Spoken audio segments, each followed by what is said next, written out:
What has Donald Trump done this week to offend or upset everybody? From calling a sitting governor the R word to pardoning a convicted cocaine kingpin, we're ranking the latest Trump outrages here at the 1600. Which ones you should care about and which ones you can safely let wash over you like waves in the ocean. This country was stone cold dead. Good day from Newsweek headquarters at the top of the World Trade Center in New York City. I'm Carlo Versano, and this is another edition of the 1600.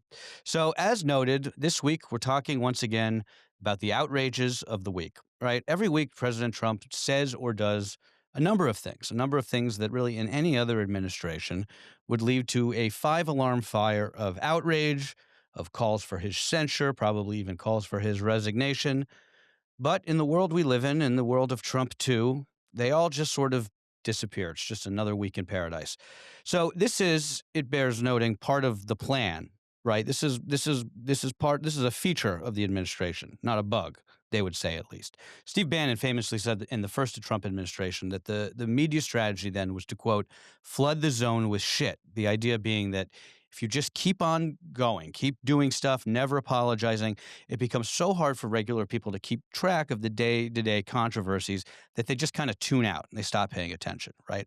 So it worked to a degree in the first Trump term, and it's working again to a degree in the second. You probably can't even remember what people were upset about a couple of weeks ago.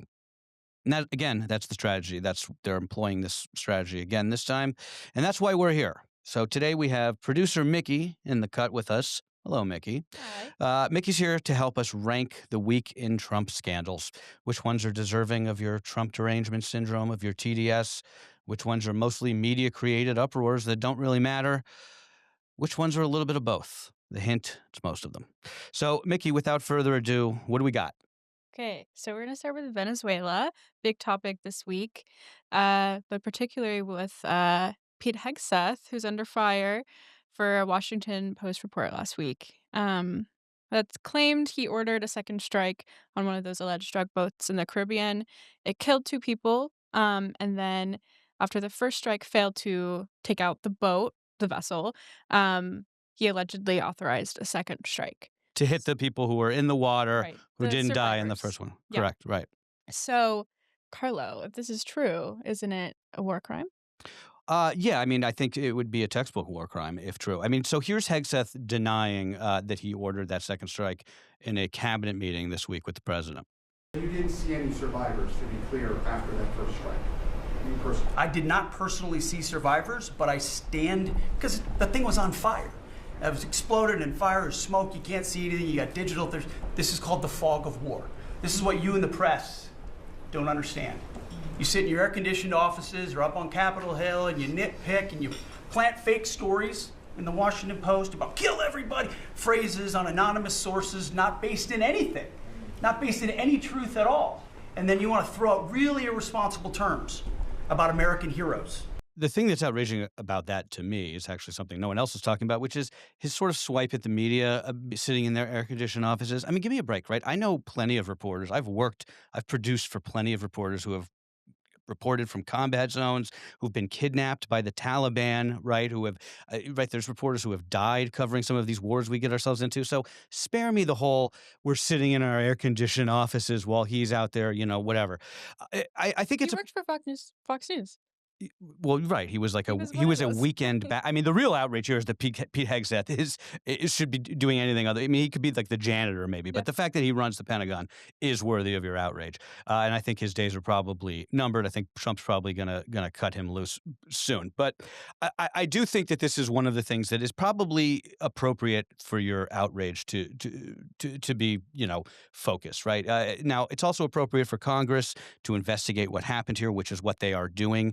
There have been conflicting reports about these orders that Hegseth gave, whether he personally called for this double tap hit, right? So it's worth holding fire, I think. Bad pun, but, until we know more about how this went down. Hegseth, for what it's worth, he also posted this image mocking the boat strikes. These boat strikes have killed more than 80 people. We don't even really know who these people are. We're just taking their word for it that they're, drug runners. Maybe they're fishermen. I don't know. I don't think anybody does, and we probably never will because what remains of them is at the bottom of the Atlantic Ocean now, or bottom of the Caribbean. So look, it's what's disgusting here is the sort of like the cynicism with which members of the Trump administration operate. It's sort of the worst part of Trumpism, right? Posting images like this, mocking these these strikes. But the real controversy here is the pardoning that Trump did this week of the former Honduran president, this guy Juan Orlando Hernandez. So this guy is a legitimate drug kingpin, right? He was he was convicted and sentenced to jail in the United States for a scheme, a conspiracy he had with the cartels to ship 400 tons of cocaine into the United States. So for Trump to talk about how he's going against the drug cartels while also pardoning a a guy convicted of conspiring with the drug cartels. That's just completely hypocritical. It is outrageous. I don't even know why this guy was pardoned. Trump says it's because he was part of like a Biden setup or whatever, which is kind of his go-to, explanation for these things. But honestly, the real outrageous thing isn't just this, but it's these pardons in general. I mean, just this week, Trump has pardoned, in addition to the former Honduran president, this guy David Gentile. He was a private equity fraudster who defrauded his investors out of a lot of money. He had just started his jail sentence. Gets the Trump pardon. Representative Henry Cuellar, this guy was a Democratic congressman in Texas. He was indicted on charges of bribery and money laundering. Now, Trump says he pardoned him because Cuellar was targeted by the Biden administration because he, criticized Biden's border policies. But the abuse of the presidential pardon power is worthy of your TDS, I think. And again, it's not just Trump. He takes it to the max, as he always does. But, Biden pardoning Hunter, it's just, this is not what that power was intended for. Just, doling out favors and quid pro quos, doing things that help your friends and punish your enemies. So if you're going to focus your outrage on any of this stuff, I would focus it on the pardons. Okay.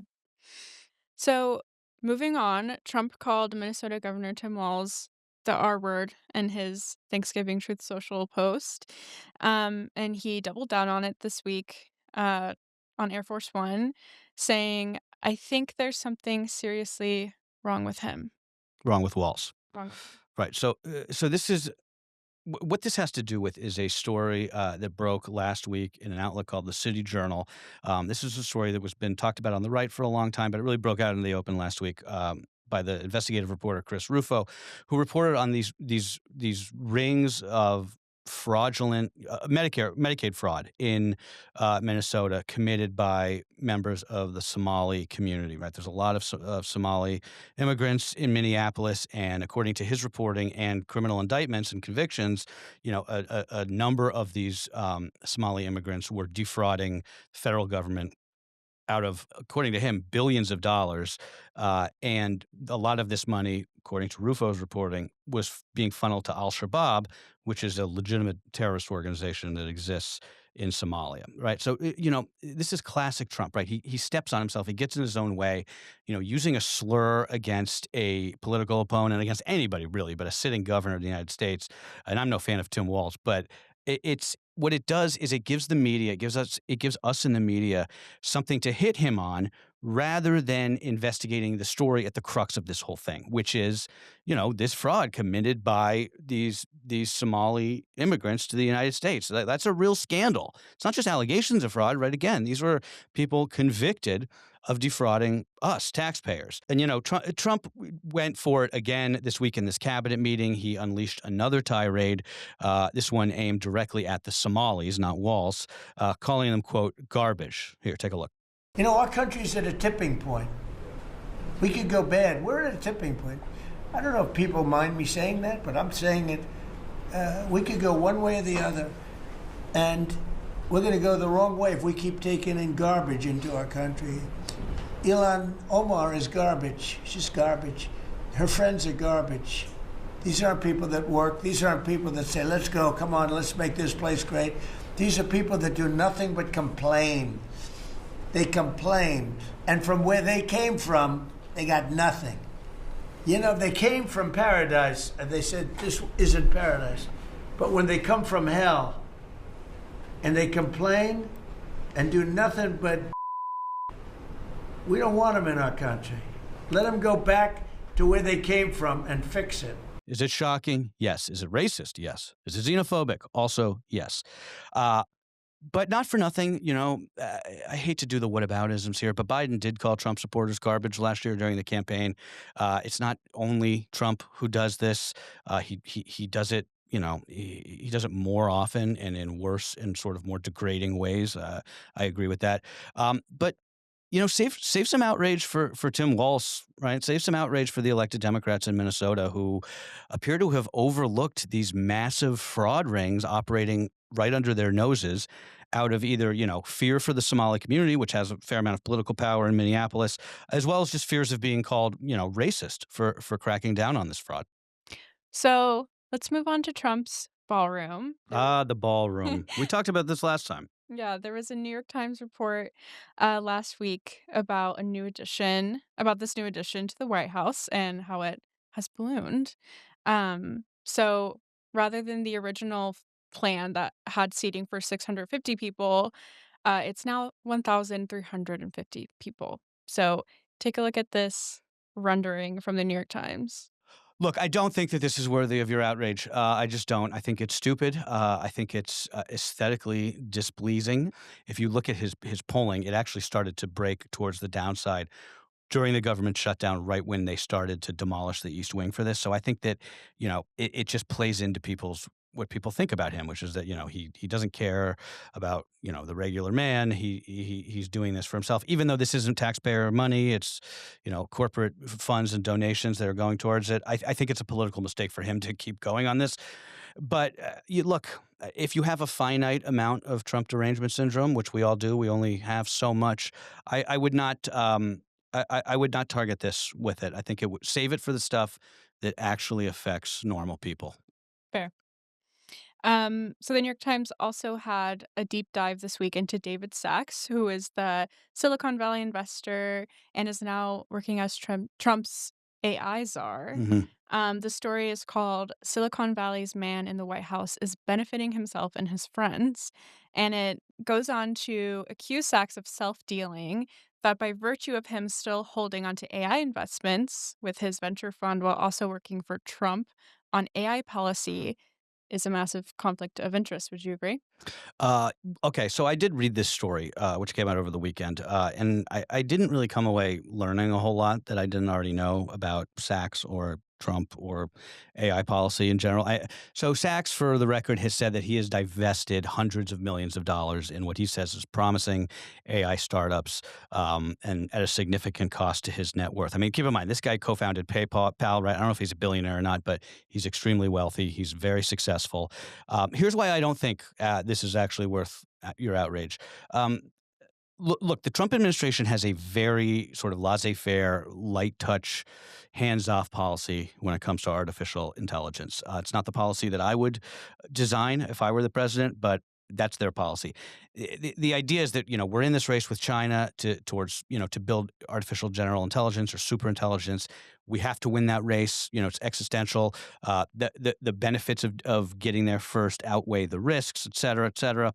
So I think people like Sachs are surely going to get richer due to this policy because of just their proximity to a lot of these AI funds and a lot of these AI firms that they and their friends invest in. But these people don't go into government to get rich, right? They're already rich. David Sachs did not join the White House, I don't think, to make himself more money. He's probably going to end up losing money, if I had to guess, based on his divestments. Now, do they go into government to preserve their wealth? Yeah, probably, sure. And look, I don't particularly care for Sachs or any of these sort of like AI optimists. I don't really like any of the big tech oligarchs that certainly kind of run this regime. But I do think it's a good thing when successful people from the private sector, go into government. And I think that it's something that we should encourage more of, actually, whether it's Sachs or other people. Otherwise, we just get these same career politicians and the same career bureaucrats who, design policy, whether it's on AI or healthcare or anything. I, but the bottom line is, having skin in the game, I think, is not ipso facto a bad thing. Now, on AI, not that you asked, Mickey, but if we're talking about outrage, the outrageous thing that absolutely is worthy of your TDS are the reports that Trump is trying to block state level AI regulations, right? So thankfully, this is getting a lot of pushback on the Hill. I don't know if he's actually going to be able to do it or not, but think of it this way: what Trump wants is for the big tech companies, these big AI firms, the Magnificent Seven, all of these companies, to basically be able to have unfettered access for their AI ambitions, right? So you got you suckers in rural America who voted for Trump. He's going to make it impossible for you to fight back when Sam Altman comes to town and says, "Hey, that pristine farmland over there. What if I paid you to take it off your hands and turn it into a water and electricity sucking data center so that my friend Mark Zuckerberg can feed more AI slop into your kids' brains?" That's the outrage here. David Sachs is part of this bigger issue, which is that the administration is hoodwinking its own voters at the behest of big tech, because these big tech companies are cynical, and they came hat in hand. After calling Trump the devil and Hitler during his first term, after January 6th, now they came hat in hand to his inauguration. They benefited. They donate to his campaign. They come to the White House to basically kiss his and give him, fake awards and stuff like that. And, Trump is Trump, so he buys it hook, line, and sinker, of course, and it does their bidding for them. That's the thing to be outraged about this, not David Sachs. Okay, so that is this week in Trump outrages: where to direct your anger, your fury, and where not to. Mickey, thank you as always for joining us. Much appreciated. Of course. Before we go, Uh-oh. I need to see your Spotify Wrapped, and I think the world needs to see it too. The Spotify rap. Okay, so I haven't looked at it yet. I don't know. But let's see. I listened for 49,000 minutes. That's 34 days. Okay, we do a lot of Spotifying in my house. But Yeah, we have it on a lot. We're trying to get my daughter really into music, and Good. it's working. Because we don't let her watch TV.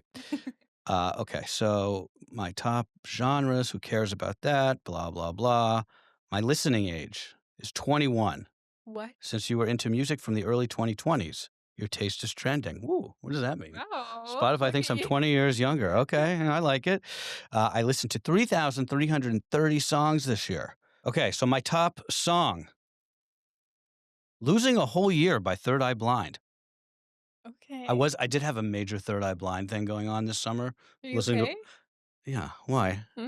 Just checking. I'm an elder millennial, all right? You don't get it as a member of Gen Z. Third Eye Blind rules. Okay, yes, Third Eye Blind, great song. Second song, "I Love You, I'm Sorry" by Gracie Abrams. Third song, "Scared to Start" by Michael Markagi. Fourth song, "Jumper" live at Red Rocks by Third Eye Blind. Great song. And number 5, "Blowing Smoke" by Gracie Abrams. A lot of Gracie Abrams, a lot of Third Eye Blind.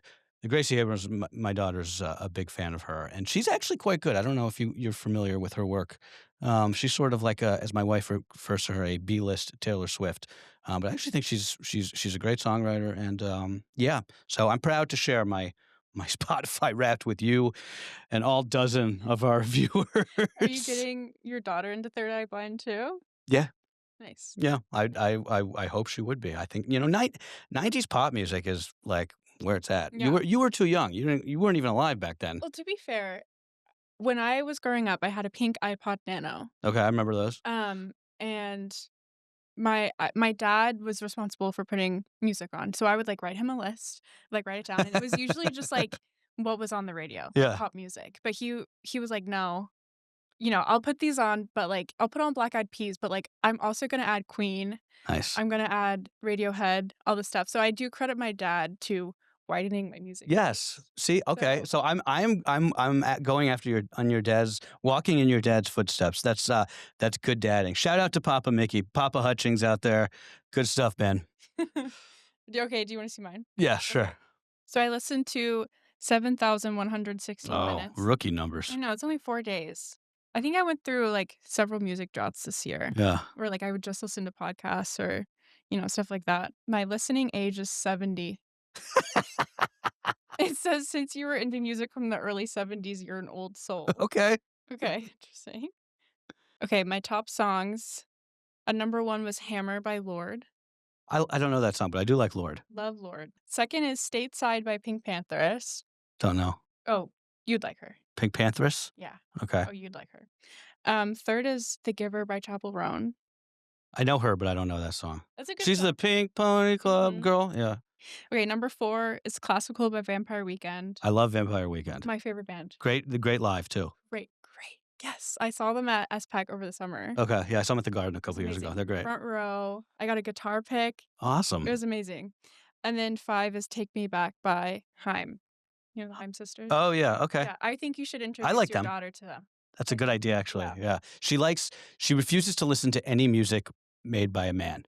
It has to be a female You know what? vocalist. And I don't fault her for that. I mean, that's why I listen to so much Gracie Abrams. Interesting development, though. My top artist was Coldplay, But not your top song. but not my top song. Okay. Which is very I like, I think we actually, this is how we became friends, I think, because I was saying how people make fun of me for liking Coldplay, and I put a Coldplay song in the newsletter once. People were like, Coldplay's so lame. When did Coldplay get lame? I've always liked them. But you do like the Chainsmokers, which is like the first Yeah.